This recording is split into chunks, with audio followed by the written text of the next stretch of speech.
Bonjour à tous et bienvenue à Paddock F1. Aujourd'hui, grosse émission encore. C'était l'avant-dernier Grand Prix de la saison, le Grand Prix de Qatar, un Grand Prix très attendu, bien sûr, à cause de l'état du championnat. Puis on s'attendait à une course très intéressante, surtout au niveau des points, puis on a eu le droit à encore un coup de théâtre.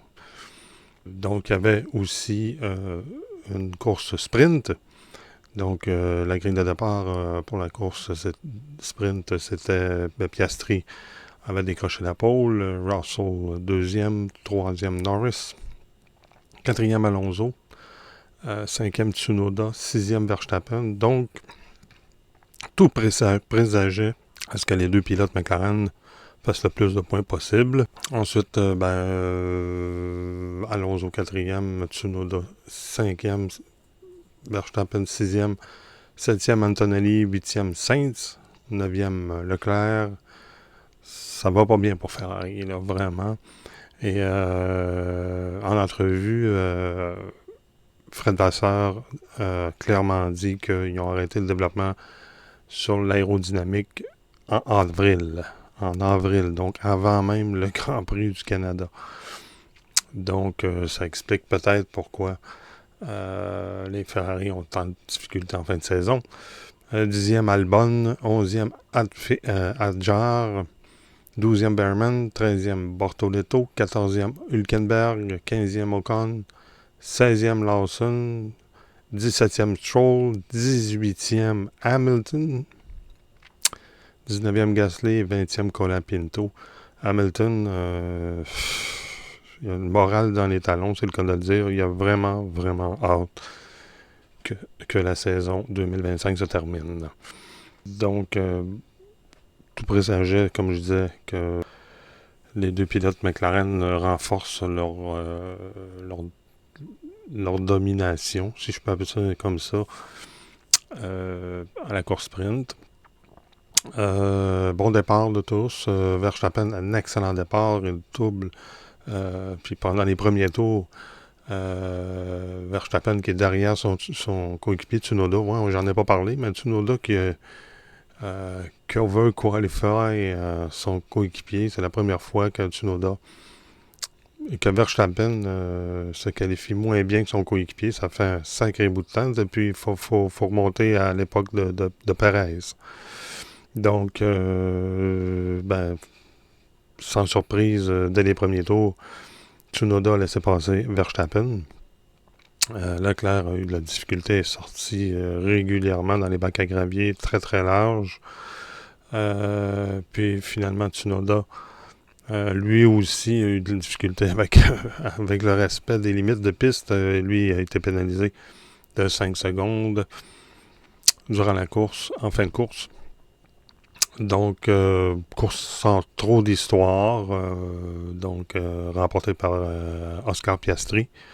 Russell termine deuxième, Norris troisième, Verstappen a fait une superbe remontée jusqu'en quatrième place devant son coéquipier Yuki Tsunoda, qui est cinquième, sixième Antonelli, septième Alonso, huitième Sainz, neuvième Adjar, dixième Albon, onzième Bortoletto, douzième Berman, treizième Leclerc et quatorzième Lawson, quinzième Ocon, seizième Hülkenberg, dix-septième pour Hamilton.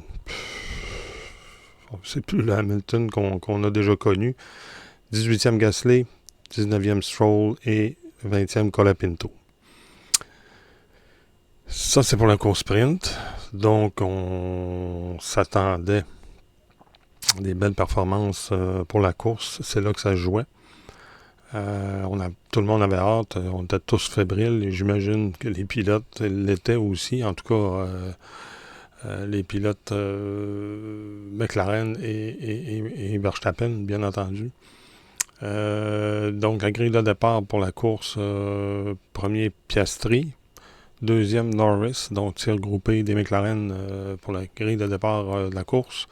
Verstappen troisième, Russell quatrième, cinquième Antonelli, 6e Adjar, Sainz partait 7e. 8e Alonso, Gasly 9e, 10e Leclerc, très loin encore pour les Ferrari. Et 11e Hülkenberg, Lawson 12e, 13e Berman, 14e Albon, 15e Tsunoda. Pas facile pour Tsunoda, je ne sais pas s'il espérait aider son coéquipier, mais il est loin un peu. 16e Ocon, 17e Hamilton, 18e Stroll, 19e Bortoleto et Colapinto complète la grille. Donc, dès le départ, Verstappen a connu tout un départ. Il a réussi à doubler Norris. Et par contre, en contrepartie, Russell, lui, est passé, s'est fait piéger, a été pris en sandwich et est passé de la 4e à la 7e place dès le départ. Au 7e tour, Gasly est venu faire une manœuvre, c'est-à-dire sur Hülkenberg, ils se sont touchés. Gasly a touché l'arrière de Hülkenberg alors qu'Hülkenberg le dépassait. Clairement, Hülkenberg était passé, là, c'était complètement stupide de Gasly. Résultat, voiture de sécurité. Après 7 tours, et on fait le calcul. Toutes les écuries sont mises à calculer. OK. Il faut faire 25 tours. Bon, c'est ça, il y avait un nouveau règlement. Il faut faire 25 tours maximum avec un train de pneus. Donc, eux ont calculé 25 plus 25, ça 50. 50 plus 7, il y a 7 tours de passé, ça fait 57. 57 tours de piste pour le Grand Prix. Donc, ça marchait. Donc, tout le monde s'est arrêté au puits au 7e tour. Ben, je dis tout le monde, sauf les 2 pilotes McLaren. Alors, ça, c'est à n'y rien comprendre. Je vais l'expliquer plus à la fin. On va en reparler. Donc, la relance a lieu au 11e tour. Donc, à ce moment-là, Piastri est premier. Norris est 2e. Verstappen 3e. 4e, Sainz. Quelle performance de Sainz. Moi, je l'aime, ce gars-là. Il est sympathique. Puis en plus, il performe bien avec une voiture. Avec une Williams, quand même. Là. Williams doit être tellement content que Ferrari le laisse aller. Donc, 5e, Antonelli. 6e, Alonso. 7e, Adjar. 8e, Russell. 9e, Leclerc. Et Hamilton, 14e. Ça, c'est à la relance au 11e tour. 25e tour, Piastri entre dans les puits. Il n'y a pas le choix. Il revient 5e. Norris s'arrête le tour après. Et revient derrière Piastri. Donc, après cet arrêt-là, c'est Verstappen qui mène la course, suivi de Sainz. 3e, Antonelli. 4e, Piastri. 5e, Norris. 6e, Alonso. 7e, Adjar. 8e, Russell. 9e, Leclerc. Et 14e pour Hamilton. Au 30e tour, Piastri double Antonelli. Au 33e tour, Verstappen et les autres arrêtent au puits, sauf les 2 McLaren, bien entendu. Après cet arrêt-là, l'ordre, c'est premier Piastri, 2e Norris, 3e Verstappen, 4e Sainz, 5e Antonelli, 7e Alonso, 8e Adjar, 9e Leclerc et Hamilton est 14e. Au 36e tour, Norris pousse à fond. Il pousse vraiment beaucoup. Il veut vraiment empêcher Verstappen de le passer lorsqu'il va s'arrêter au puits. Mais écoute, c'est pratiquement impossible. Puis il pousse tellement qu'il vient près d'échapper la voiture à quelques reprises. Il sort très large parfois. Donc, on pousse à fond. Donc, on se retrouve au 43e tour, alors que Piastri arrête au puits, fait son arrêt au puits. Il revient 3e. Et Norris, au 45e tour, va faire le sien. Il va revenir 5e. Donc, au 47e tour, après tout ça, le classement, c'est le premier Verstappen, 2e Piastri, 3e Sainz, 4e Antonelli, 5e Norris, 6e Adjar, 7e Russell, 8e Alonso, 9e Leclerc et Hamilton, 14e. Au 56e tour, Roger est victime d'une crevaison. Donc, va devoir s'arrêter au puits. Et au même moment, ça a passé un petit peu sous le radar, mais Norris va dépasser Antonelli. Et là, il y a tout un complot, là, ou une histoire à côté de ça. Bon, parce que Helmut Marko, de chez Red Bull, accuse Antonelli d'avoir laissé passer Norris pour lui donner un avantage. Antonelli dit non, c'est moi, j'ai sorti trop large le virage précédent, puis ça m'a ralenti, puis ça a permis à Norris de me dépasser. On sait que Norris et Antonelli sont quand même copains. Je trouve qu'on en fait tout un plat pour rien. Bon, c'est quoi les avantages d'Antonelli de laisser passer Norris? Bon, peut-être parce que McLaren ont un moteur Mercedes. C'est le seul avantage que je vois. Donc, pour moi, c'est une tempête dans un verre d'eau, là, tout simplement. Donc à ce moment-là, par la suite, là, c'est en fin de course. Donc, la course se termine. C'est Verstappen qui remporte les grands honneurs, suivi de Piastri. 3e, Sainz. Écoute, Sainz. Wow. Ça promet pour l'an prochain. Vraiment. Williams sont là, hein, quand même. Faut le dire. Donc, 4e, Norris. 5e, Antonelli. 6e, Russell. 7e, Alonso. 8e pour Leclerc. 9e, Lawson. 10e, Tsunoda. 11e, Albon. 12e, Hamilton, qui a quand même réussi à remonter un petit peu, même si c'est pas dans les points. 13e, Bortoletto. 14e, Colapinto. 15e, Ocon. 16e, Gasly. 17e, Stroll.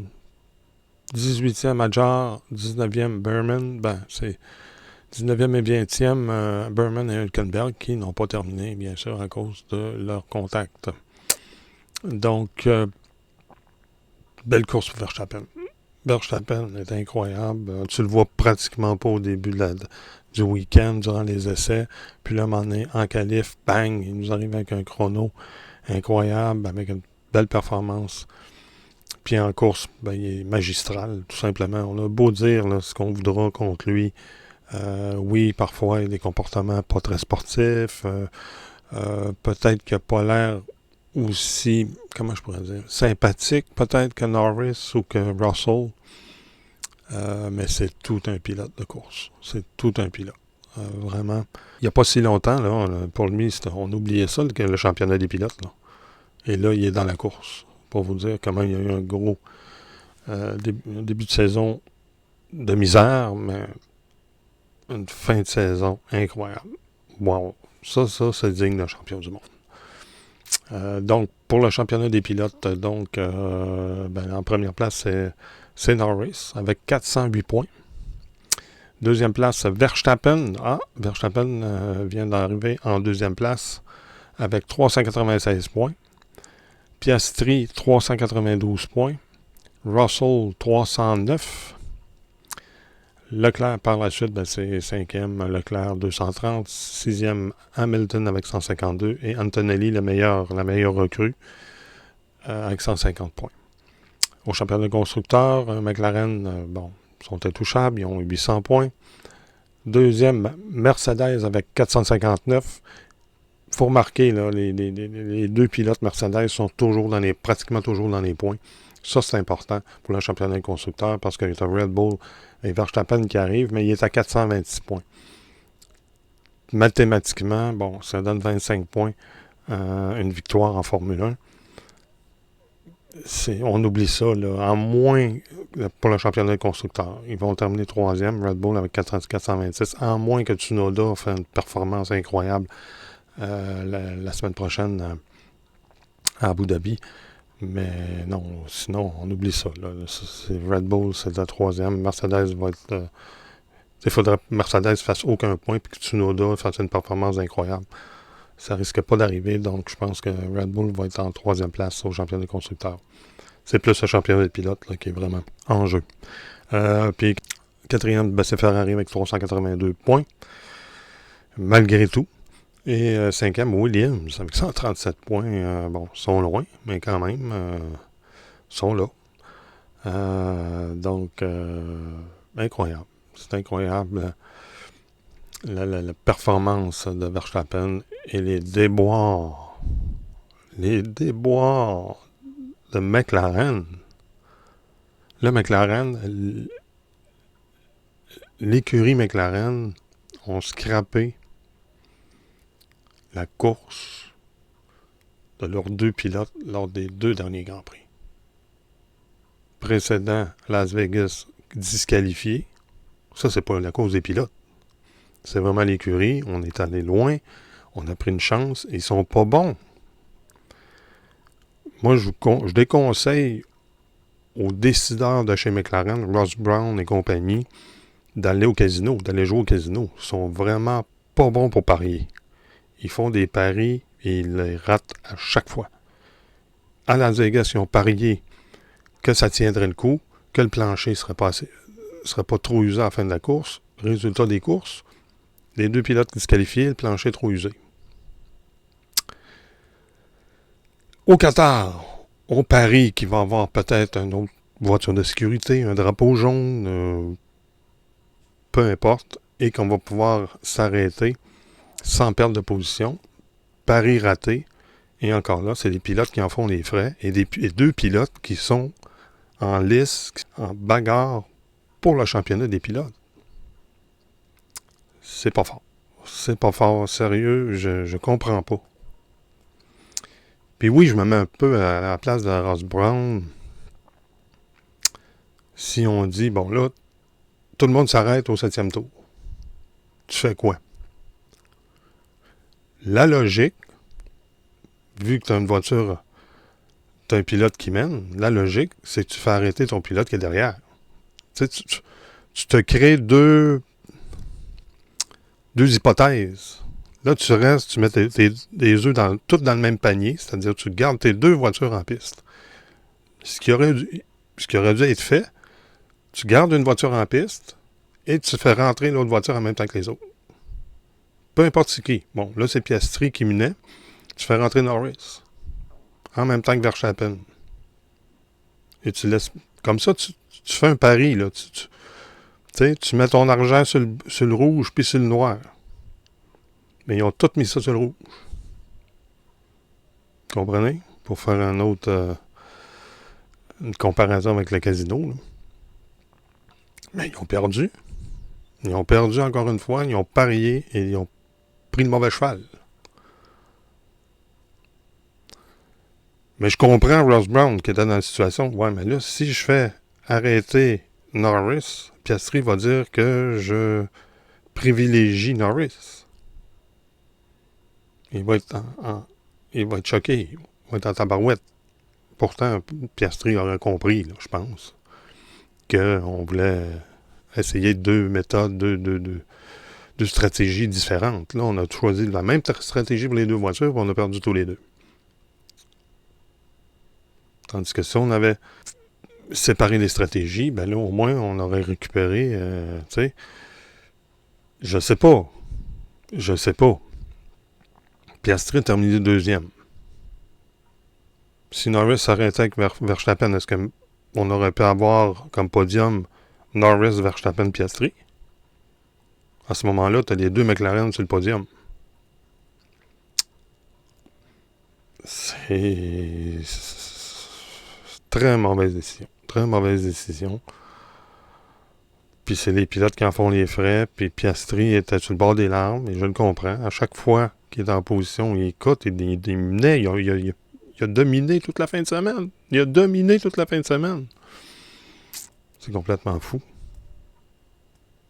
T'sais, la meilleure option, je pense, aurait été de faire arrêter Piastri en même temps que Verstappen. Tu fais continuer pas Norris. Piastri gagne la course. Norris termine quatrième. Parce qu'il a terminé quatrième. Ça aurait été la meilleure stratégie. Mais on a choisi, non, on ne veut pas. Là, si on avait fait arrêter Piastri en même temps que Verstappen, Norris aurait dit, ben c'est ça, il privilégie Piastri à moi qui est là depuis plus longtemps avec l'écurie, ça aurait fait de la chicane. Donc, pour éviter la chicane, on s'est pénalisé. C'est à peu près ça comme ça qu'on peut le résumer.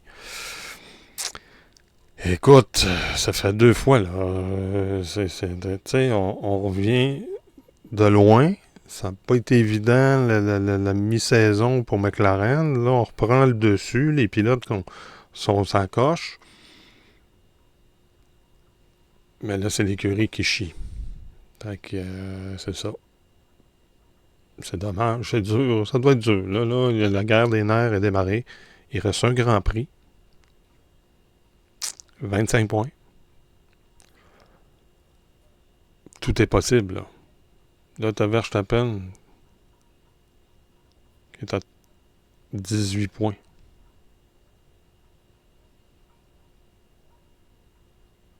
Non. T'as Verstappen qui est à 12 points.